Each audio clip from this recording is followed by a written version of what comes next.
ಪುರುಷೋತ್ತಮಃ ಪುರುಷಸ್ತ್ವನ್ಯಃ ಪರಮಾತ್ಮೇತ್ಯುದಾಹೃತಃ ಯೋ ಲೋಕತ್ರಯಮಾವಿಶ್ಯ ಬಿಭರ್ತ್ಯವ್ಯಯ ಈಶ್ವರಃ ಯಸ್ಮಾಕ್ಷರಮತೀತೋಹಂ ಅಕ್ಷರಾದಪಿ ಚೋತ್ತಮಃ ಅತೋಸ್ಮಿ ಲೋಕೆ ವೇದೇ ಚ ಪ್ರಥಿತಃ ಪುರುಷೋತ್ತಮಃ.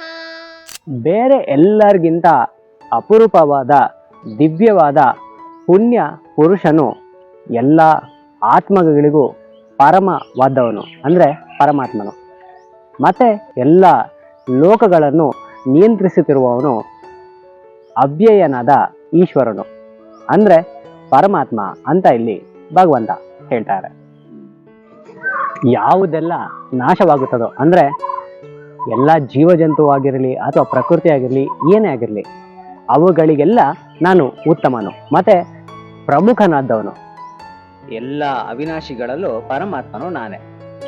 ಆದ್ದರಿಂದನೇ ನಮ್ಮ ಲೋಕದಲ್ಲಿ ಎಲ್ಲ ವೇದಶಾಸ್ತ್ರಗಳಲ್ಲೂ ನನ್ನನ್ನು ಎಲ್ಲರೂ ಪುರುಷೋತ್ತಮ ಅಂತಾನೆ ಕರೀತಾರೆ ಅಂತ ಇಲ್ಲಿ ಭಗವಂತ ಹೇಳ್ತಾರೆ.